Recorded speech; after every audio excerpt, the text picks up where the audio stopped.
coming up on Garden Talk.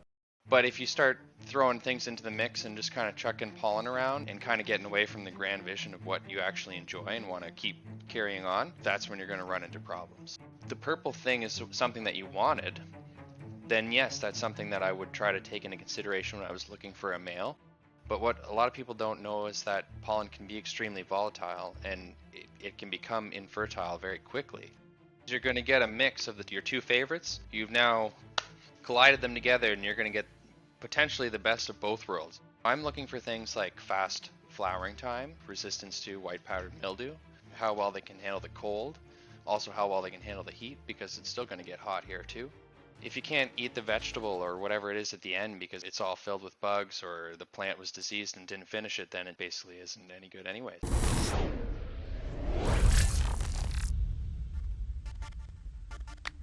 What's up, everybody? If you that don't know me, my name is Chris, aka Mr. Grow It, and you're tuned into the Garden Talk podcast. This is episode number 53. In this episode, I interview Canadian Leaf Genetics. He's been gardening for 12 years, and he's been breeding for 5 years. In this episode, he talks about getting started with breeding. He also talks about stabilizing a cultivar. Thanks to all of you who support this podcast through Patreon.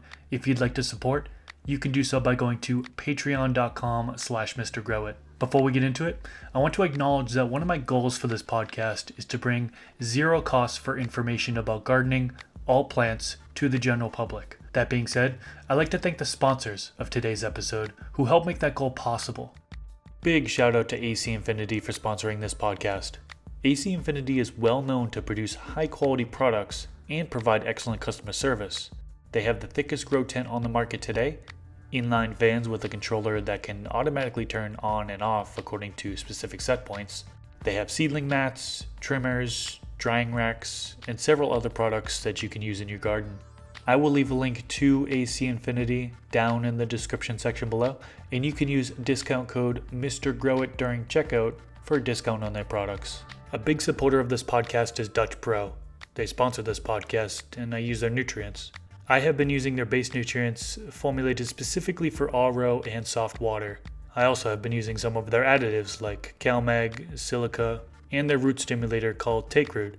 They have a few other additives on top of those, and pH regulators.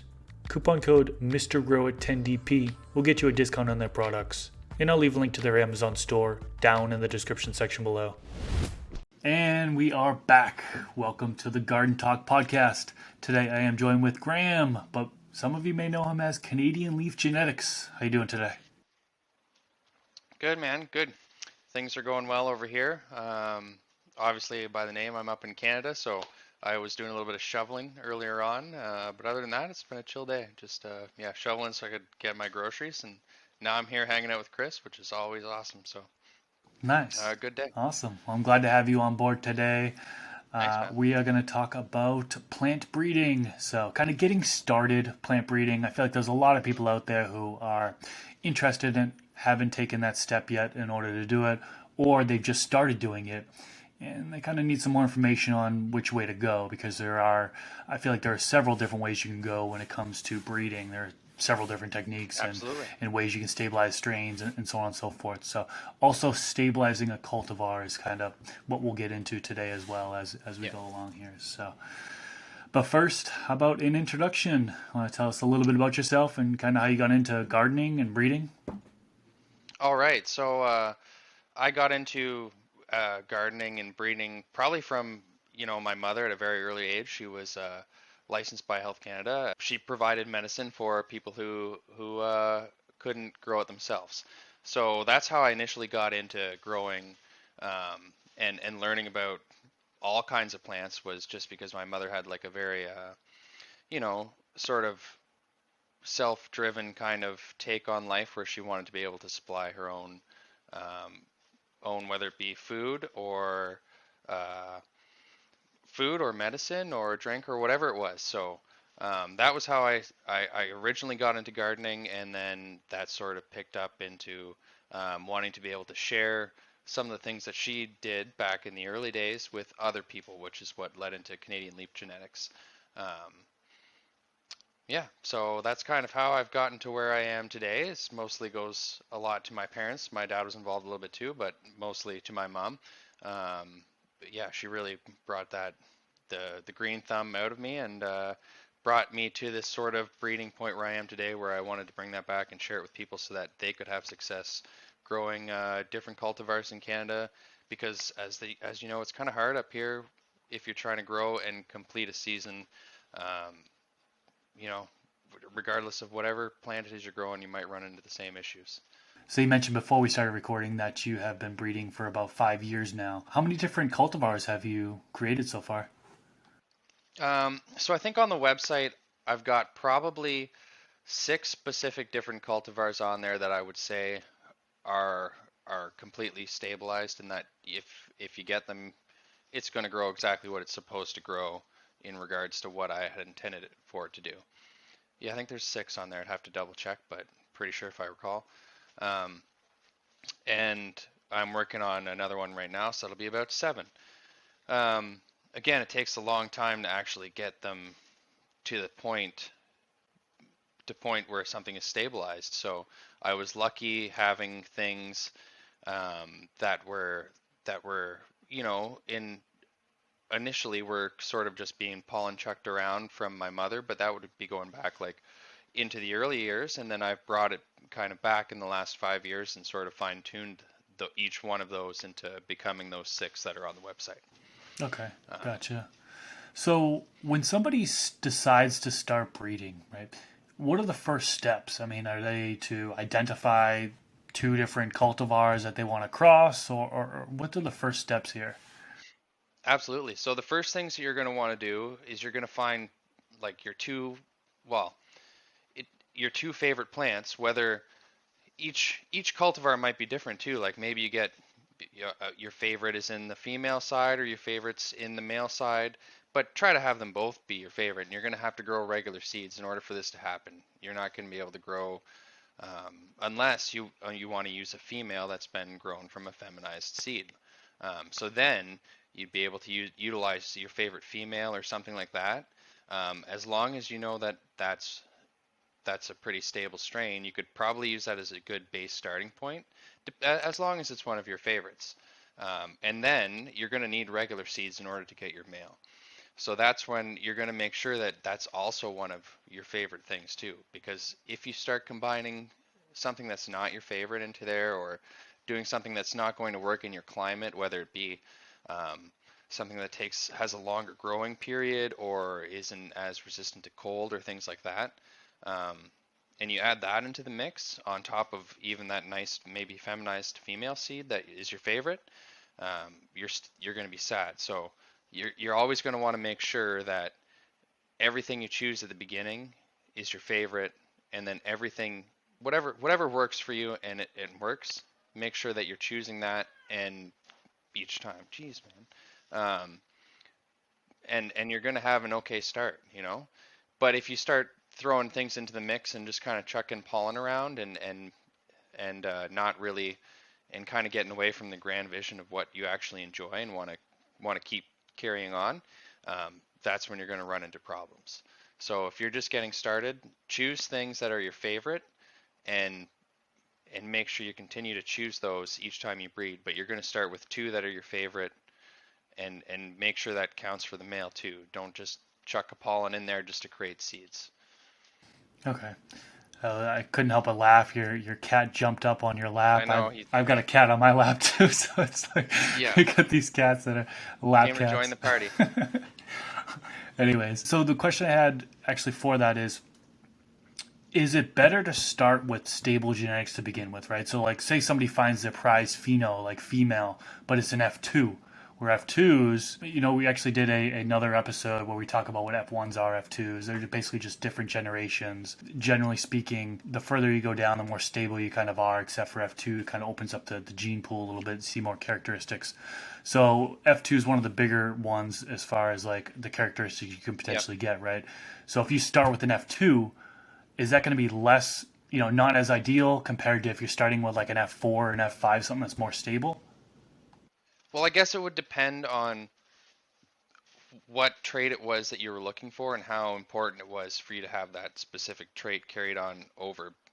Because regardless of what you breed it with, unless you're breeding like filial, which is like breeding within the actual like lines of like the family genetics, like breeding kind of like brother and sister together. Um, as soon as you get outside of that, you're kind of starting all over again.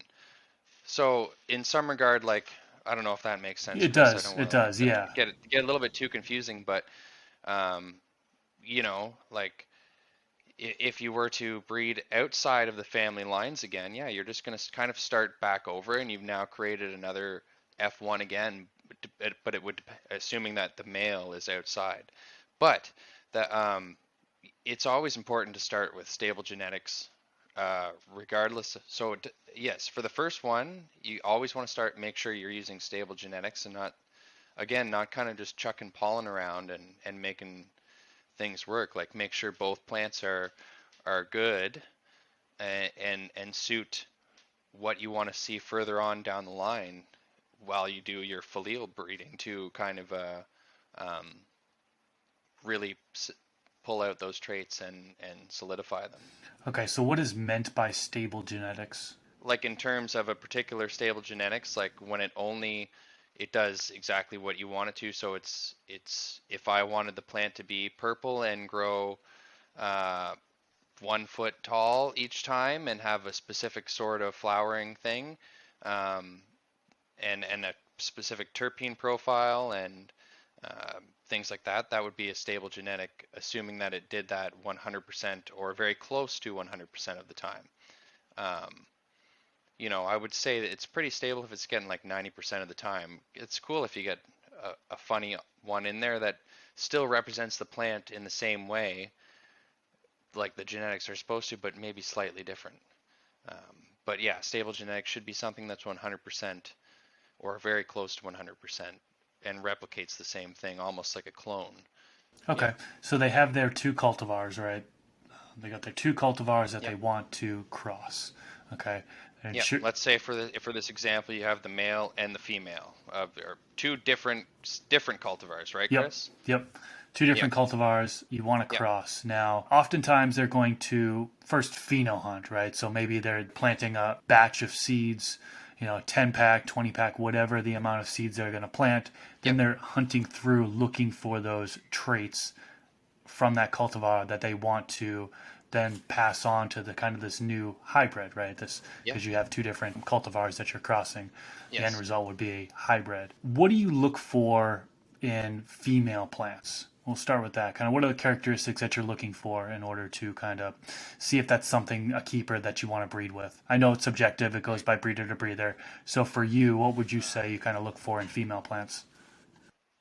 Right. So for me specifically, again, this is something that would come back to whether or not that's that particular cultivar is stable or not, right? Too, when you're looking in it, because you'd be able to see like, oh, all of it's looking the same. This obviously I'm working with something that's good, and if I put this with another stable, something else is they're going to combine, and I'm going to have to work with that in the future, and hopefully both of them are good. So when it's me looking for it in particular, and I'm working with genetics that need to be resistant to frost, they've usually got, I need them to finish probably at least by October 1st. So you're looking at a shorter growing period than most people would have.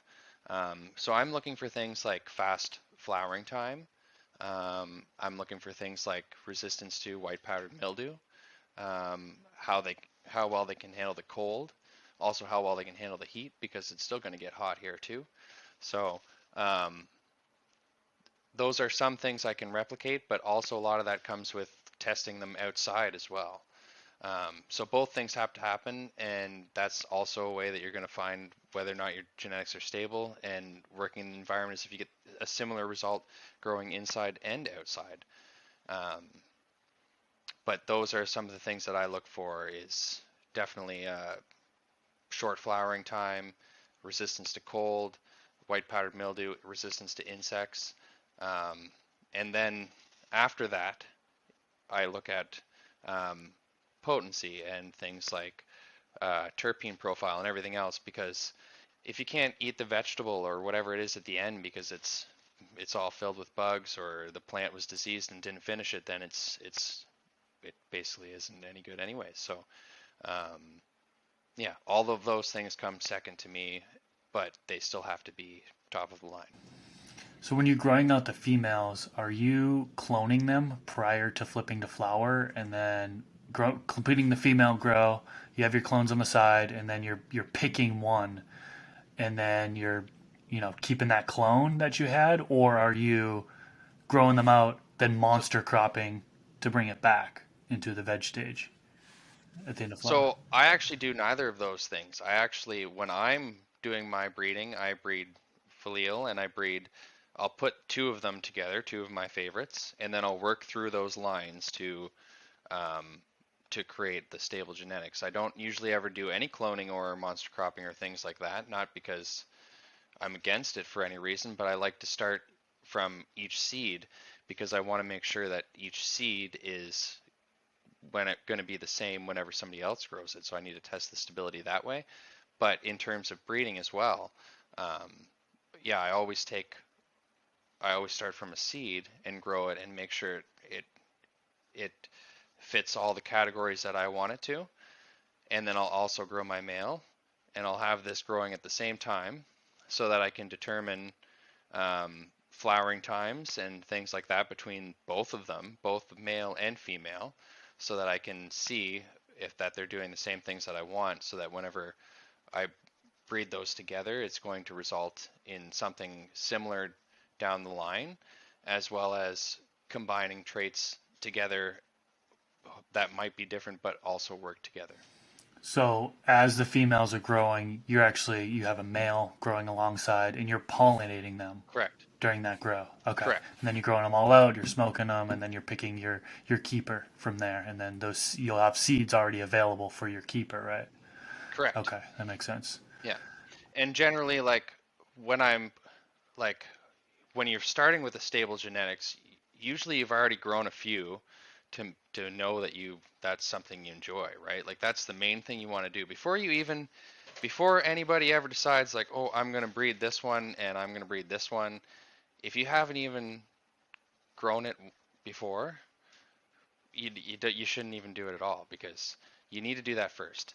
So grow a bunch first, and then find out that you know that okay, in this cultivar, in this particular one, I it has things that I like. So you can go ahead and grow that because when this is going to lead into probably something we're going to talk about later, I'm sure, in this video, Chris, which is when is a good time to pollinate your female plant and when is a good time to harvest your seeds afterwards and how to get the best result in that. Um, but yeah, so that's part of the reason why I do it that way too, so that they're at a particular stage of growth, both of them, so that I can visually see how the male's growing and how the female's growing. Um, and usually I know how this plant works and in this particular cultivar, which you all should know if you're going to get into this because you're going to want to try to grow it to make sure that it's what you want to do before you start because you're not going to be able to smoke whenever you breed it what we're going to get into talking about later on pretty much. So you're going to waste a whole plant and two plants, in fact, depending on how you do it, because you're not going to be able to smoke the pollinated female because there's going to be way too much seed depending on how you do it. Gotcha. Okay, so flipping over to the male plants side of things, right? So, like you mentioned that you're combining the two. I'm assuming you're planting them all at once, right? You're planting all these seeds. You're Yep, gonna have your males and you're gonna have your females. What do correct. you look for in male plants for selection? So in male plants is much the same, but it's harder to. This is again where you're not guessing, but you're going to have a little bit of a less chance to determine, for example, like terpene profile or um, potency, obviously, or you know, flowering time. You can tell. Like that's the kind of difference I mean because you can watch the plant grow obviously, but you're not going to be able to smoke it. It's not going to have the same smell that you're going to get from a female that's produced the resin and anyways, you guys get where I'm going with this. So, um, what I look for when I'm doing it is still the same way the flowering structure is, how close those node spacing is together. Like if this is your this is your plant, right? And each knuckle is where a new flower is going to begin. Like, how small is that space? Am I going to get tight branching flowers, or am I going to get flowers that are spaced far apart? Am I going to get a different kind of growth structure?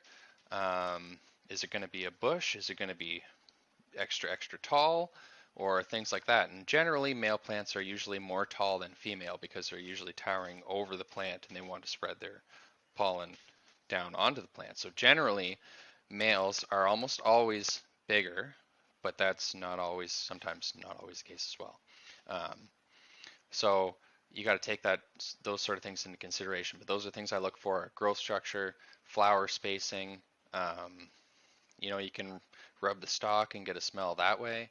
And then the last thing would be just like actual flowering time, like how quick does it take it to start producing pollen and for those pollen sacs to actually open up. Because a lot of people don't know that, like, you could have a male well into flower and have all kinds of pollen sacs, but it's not actually, it's hard to explain unless you've done it before. But I'm sure that maybe you've seen it, Chris, maybe other people have seen it out there too, but it takes a long time for those pollen sacs to actually open for that pollen to be spread around. So you could have a male, clearly it's a male for 2-3 weeks before you're into trouble. Yeah. So those are the things I look for: growth structure, flowering time, and flower node spacing when it starts to produce those flower sacs, because that's going to tell you how that's going to translate into your female's flower spacing, as well as color, obviously, if it's got purple leaves or it's got a purple stalk or things like that. Okay. So I'm actually working on a cross. I've been using the Briscoe G Yep. male with a Pakistan Valley female. And, one of the things that I'm growing out, the F2s, I grew an F2 recently, and it's a little bit more stretchier than I wanted it to be, a little bit more. Right. The bud stacking wasn't as close together that I wanted it to be, like, internodal spacing Right. and things like that. So, Yeah, that'd be the other term for what you're just yeah. talking about there, like flower spacing, whatever, bud So stacking. so what I should probably look for, and give me guidance otherwise if you think otherwise, Hmm. is, for males, if I'm looking for maybe the shorter males, faster flowering, if I'm looking for, just kind of speed up the flowering, so I can look for that. Stem rub, I've done stem rubs before and kind of making sure that I get what I want there. Lemony type smell is kind of what I've chosen so far on it. So I want to make sure that's Yeah, like repeatable. each stem's gonna have a different smell, but again, you're not going to get a huge variance, but it's going to be kind of specific to the cultivar you're working with. So if you kind of know, you're going to have an idea, right? And should But continue, for Chris. males, should I also be looking at like frost production on it or like coloring at all? Like I've had some males that have, the pollen sacs have actually turned a little bit purple, like purple in it. Are those things that could potentially get passed on? I know we're going to get into dominant versus recessive here in a minute or so. All those things can be passed on. Absolutely, all those things could get passed on, and yeah, that's something that I think is very cool, is that the dominant and recessive trait, and the talks about that. And I'm sure there's a lot of other people that have far more knowledge on it than I do, but it's something that I think is very cool and is different, probably depending on which plants you're looking at as a whole, as just plants in an entire species. But yeah, is that purple that you experienced in the flower going to get passed on to the female as a dominant trait? Is it going to become that all the time if you picked that male for whatever reason? Or is that only going to show up sometimes? Is it going to be a recessive trait that's sort of locked into the gene pool but hidden? So you'll have to sort of look for it throughout it. I don't know. So again, I would assume that if the purple thing is something that you wanted, then yes, that's something that I would try to take into consideration when I was looking for a male. Recently, I've been trying to do this thing where I pulled on like purple colors, like it has a purple stalk, which is kind of unusual. And I wanted to pull that over, and I was having trouble, and it seems that it only shows up certain times. So you have to be careful with that. And I'm pretty sure having a purple stalk is a recessive trait, as where a purple leaf, it seems as soon as you breed a plant that's got purple leaves with another plant that's green, the offspring all seem to have purple colorings of some sort, um, but not a purple stalk. So that's something I was trying to look into. And I'm not sure exactly how that would, in your situation, work with the purple male. You'd have to try ultimately. And if it was something that you wanted to avoid, then I would not try. Basically, is what it comes down to, because you don't want to add that into the gene pool regardless of whether or not it's dominant or recessive, because it means it could start showing up in the future. Okay, so after you've selected your male and female, let's talk about the pollination process. Now, I know you're outdoors. You mentioned, you referenced outdoors and how Yep. you're kind of putting them together in the same area. Do you have any tips for the pollination process outdoors? And then indoors, I know there's people who like collect pollen and then they'll pollinate at a later date. Is there a certain day in flowering where you feel it's kind of best to pollinate in order to maximize the yield of seeds that are created? Okay, so this is one of those things where I'm testing the cultivars outside to make sure that they're doing what I want them to do, and that's part of the way that I test to make sure that they're kind of the stable genetics or whatever. But most of my breeding happens inside so that I can make sure that exactly what I want to get bred is being bred, and I don't have to worry about, again, having pollen chucked around or anything weird like that happening. I know exactly which male is mating with which female. Because I know exactly which one is pollinating the other one, I know that I don't have to really generally worry about cross pollination or things like that, because I'm doing it in an enclosed environment in a specific area. Um, and if you've worked with pollen before, you know that it's quite easy to breed them together. Each calyx, each each little hair on the plant can receive pollen from the male, and that will become your seed. And it's easy for that transfer to happen. But what a lot of people don't know is that pollen can be extremely volatile, and it can become infertile very quickly. Um, so generally what I like to do is I just like to, again, this helps if you're growing them side by side, and it helps if you're got them in an enclosed area and you only have the pair in there, because generally I'll grow them out and I'll choose specifically which ones show the traits the best that I want. They might all show the traits, but I want the ones specifically that show it the best. And that's what I'll put in my enclosed area. When I go to pollinate, I watch the males, see how long it takes for it to start producing the pollen. At this point in time, it's really easy to just like, you could either take the male and shake it over top of the female, or shake the female into it.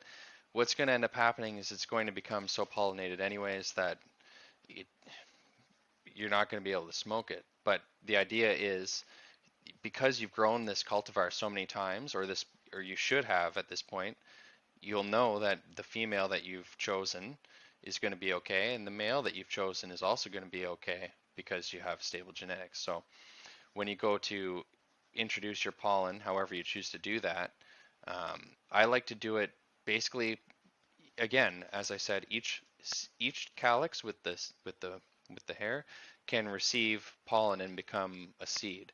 So that's what you want to look for in your female as a good point in time to reference when to pollinate, because if your female hasn't produced enough calyxes and have enough hairs, it's not going to produce enough seed, because you probably don't want your male hanging around taking up the space afterwards while your female's growing. Um, yeah, so it's just, I try to just pollinate there, and I always clip the top bud off, and I keep it in a mason jar, which goes directly into the freezer labeled.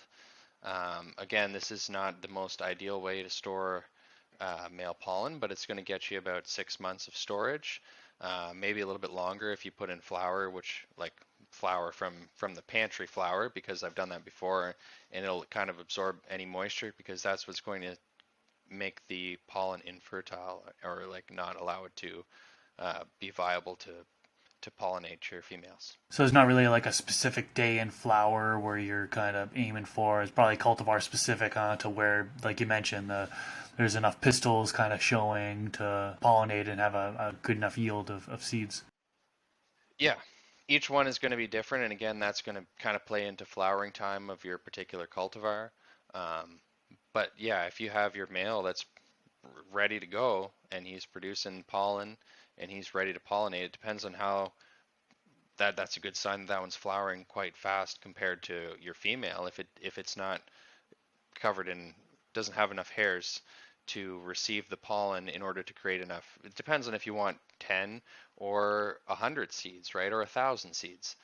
But if you go too long, what can end up happening is that you won't have enough time to actually allow these seeds to mature.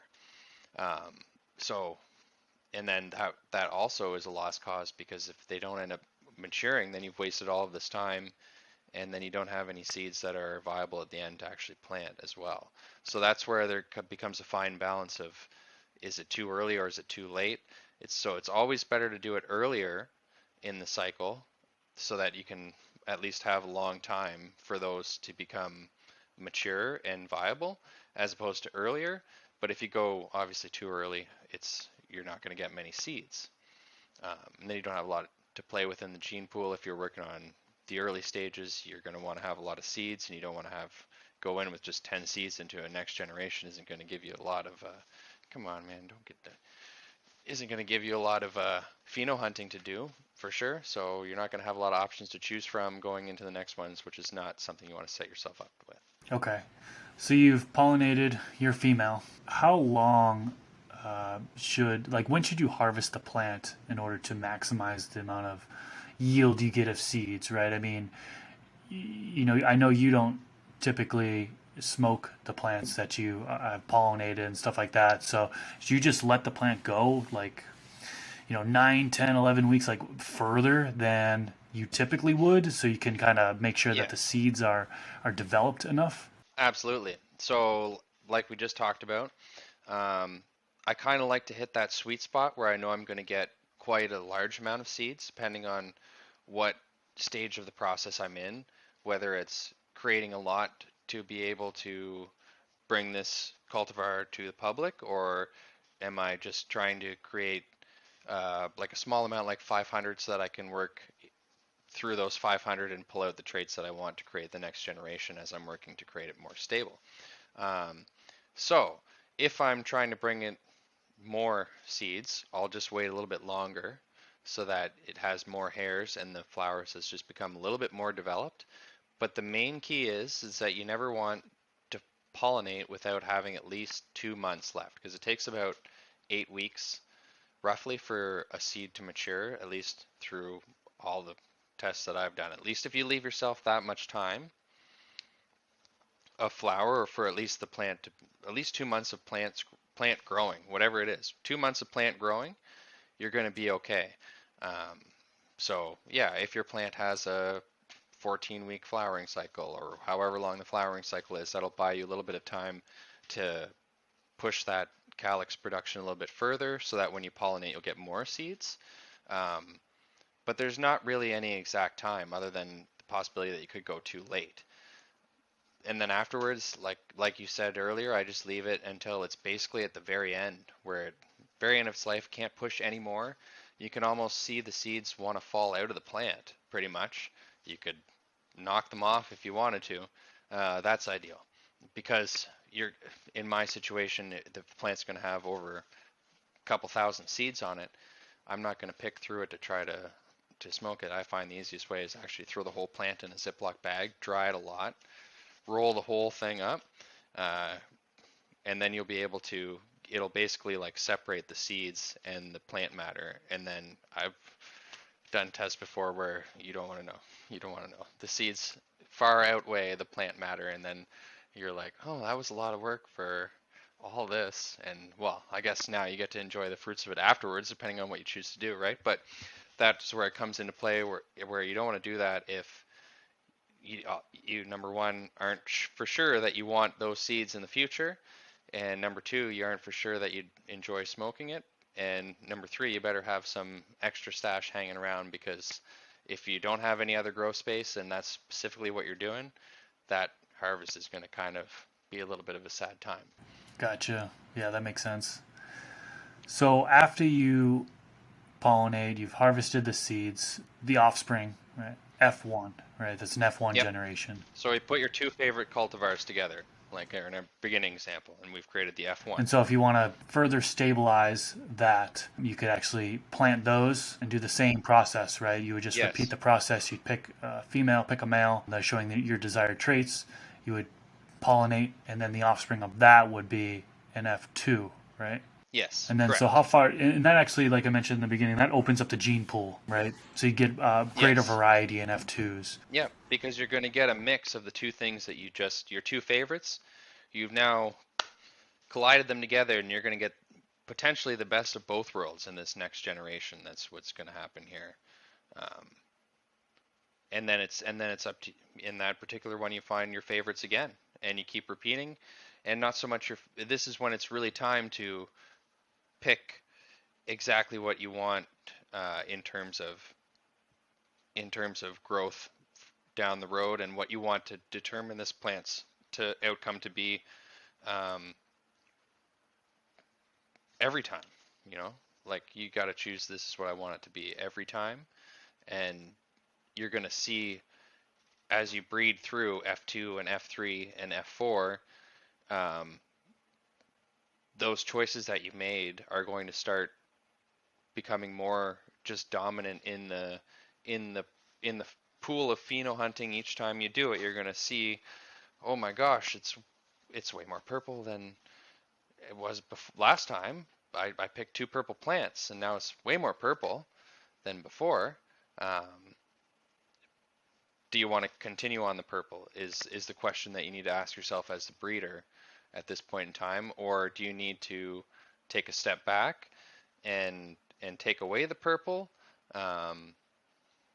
Those are all questions that kind of get into into what kind of choices you like, how you want the plant to basically be when it's stable, and what you want the end result to be. Okay, so going down generations, F3, F4, F5 become more and more stable.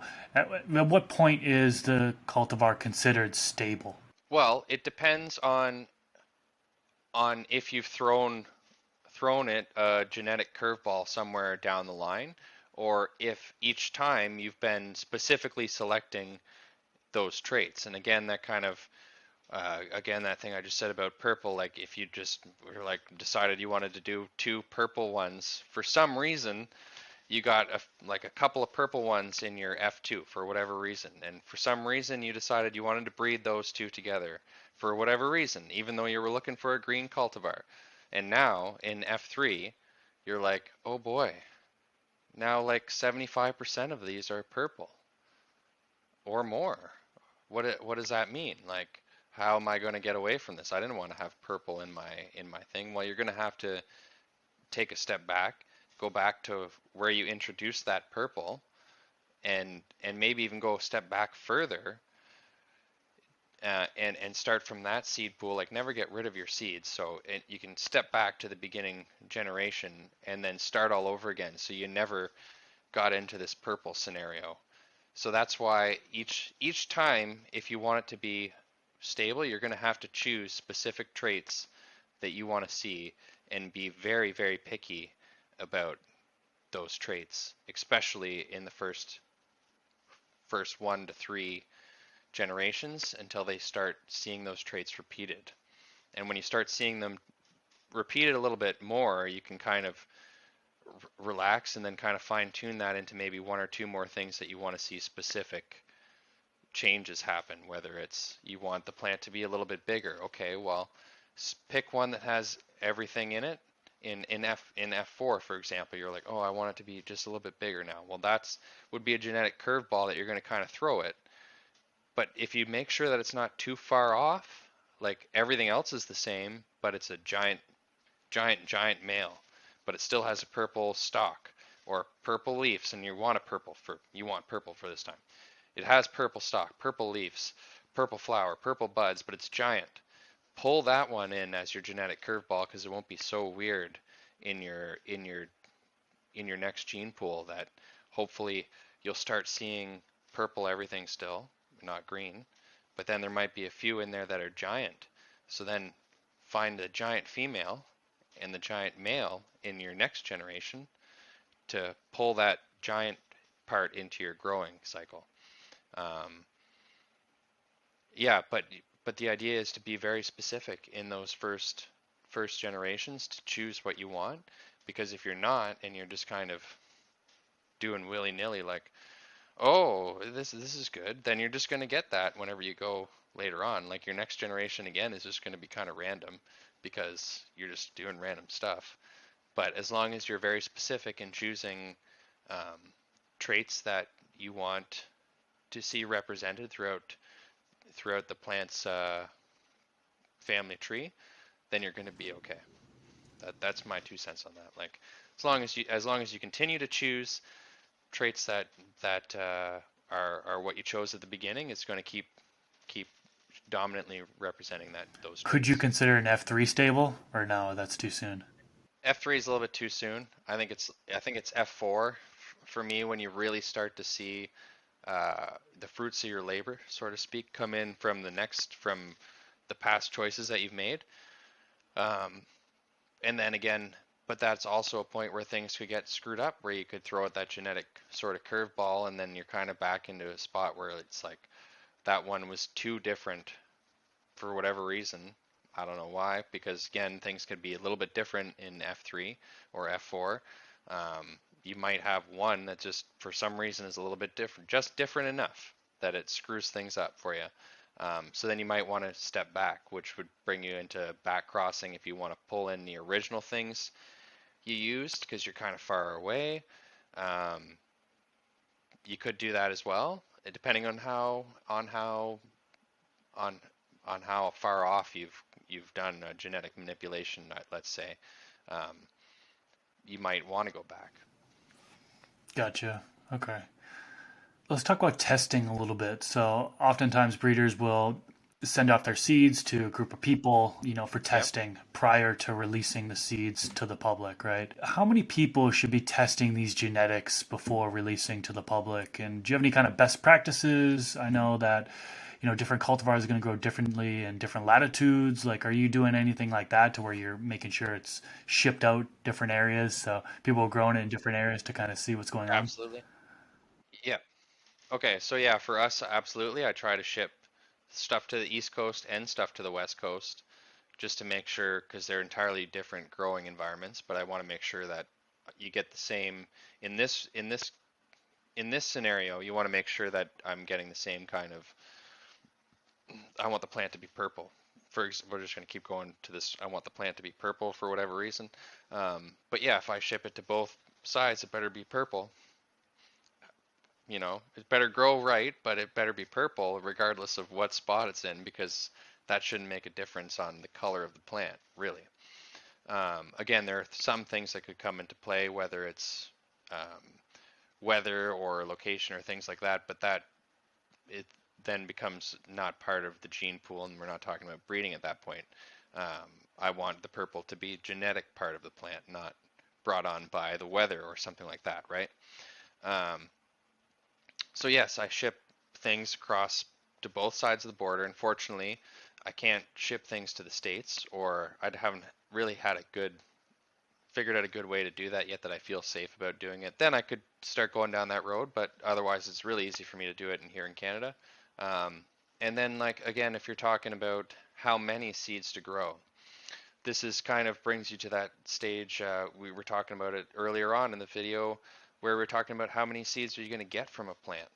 So if you only got 10 seeds, that's not a very good spot to start, because you're not you're not going to get a good enough example from those 10 seeds. So you're going to have to choose the best out of the 10, and then I would start all over, but that would never be, I wouldn't even call that an F1 at that point.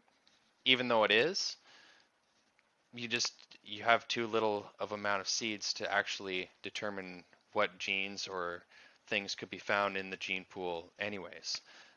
So let's say for this example, you have 1,000 seeds. Let's say you have 1,000 seeds, you counted them. I've done it before. It's annoying. They probably make seed counter things, but I've counted it before. Um, if you grow, I don't know, well, I guess if you grew 100 of them, then you would have grown 10% of the seed lot, right? And that would give you a good chance to see like a good display of what's going on within your gene pool. Even though it's only 10%, it's 100 seeds. It's going to give you a good idea of what's happening throughout the remainder of the seeds. I probably would go a little bit further to say if you did 150, 15%, depending on um, how crazy you wanted to get with things. You could test maybe 200, do 20%. But I think the 10%, somewhere in the 100 to 200 range, is going to give you a good idea of what's going to happen with the rest of the seeds and what is available in the gene pool anyways. Are you sending out to testers each generation? Are you doing F1s and then sending out testers, F2, sending out, or are you like finding what you No. want and then sending out at like F4, F5? Yes. Yeah. Like I'll do pretty much all the work, like let's say 90% of the testing, but the final amount of the testing is when I need to have that bulk amount of seeds grown that I can't do quite by myself, whether it's having 100 done at once of one thing so that I can make sure that it's good to go. Um, it's not that I can't do it, but I have other things happening too at the same time that it's hard to do. To just do, as anyone would know, it's hard to just grow 100 of one thing. So it's not that I don't want to do it myself, but what it also allows is to see if other people's growing methods or other people's growing environments or things like that affect the traits that I've chosen and how they interact with each other and how they interact with the cultivar interacts with the grower, the environment, all those things. So no, I don't send out previous generations, but I send out the specific thing that I'm kind of the one that I think is the one. When I fine-tuned it all the way, that's the one that I send out to kind of have be mass tested at the time to make sure that it is the one, and then I can go, okay. And then I'll do one more breeding of exactly those specific traits, folial in that same, with that cultivar that I've had everyone test. And then usually in that next one, which will probably be like an F6 or F5, depending on how I'm doing, on if I've been lucky or I've working with cultivars that are very generous to me in that regard. Then yeah, it could be an F6. I'll make the F5 that everyone's tried, and then that'll be the one that gets put on the website, and you could pick up, and it's probably going to be 90% the same at that point. Got it. All right. Well, I think that was a pretty good recap of kind of how to get started with breeding and stabilizing, and definitely covered a lot in a short amount of time. Yeah. So appreciate you dropping the knowledge this time around. Tell us, how can the listeners find you and what do you have upcoming in the future? Well, in the future, right now I'm working on breeding an autoflower and a photoperiod together, which I know is something we didn't get a chance to touch on in this video, Chris, but sometime in the future, maybe we can chat about that. So that's what I'm working on right now. I'm probably at the 4th generation, and I'm just starting to see some autoflower traits come in, but I've also got some other cool things like trifoliate going on, which is kind of when you get an extra chromosome put in, but this is getting into like way extra breeding stuff, so maybe another time around. But in that meantime, I'm just working on that. I'm fine-tuning it before I even get to sending that. I've got to make sure they're all autoflower, which is kind of the cool part about that. It's a whole different ball game because you're changing the actual flowering, the way the plant responds to light, which is cool. So I'm working on that, and other than that, you can just find me again at the website. You can email me at canadianleafgenetics@gmail.com. You can find me on the Instagram, also Canadian Leaf Genetics. I'll do my best to respond to you all. I'm not very busy right now. As you know, I'm up in Canada, so it's wintertime and I'm taking it easy pretty much. So yeah, if you guys are in Canada, get in touch and I'd love to send you some seeds. If you're not, I'm sorry, I can't, but maybe in the future. Sweet. Well, I'll definitely have a link to your Instagram down in the YouTube description section below, so you guys can easily access that. If you enjoyed this video, click that thumbs up button. I'm trying to get as many thumbs up as possible. If you are on one of the podcast platforms, particularly Apple Podcasts, please leave a rating or review, and subscribe to the channel if you haven't already. Every single week I am releasing one of these Garden Talk podcast episodes, and I'd love if you would tune into future episodes. Well, Graham, great episode once again. Appreciate your time, and I hope you enjoy the rest of your day. Yeah, thanks a lot, Chris. Peace out, everyone.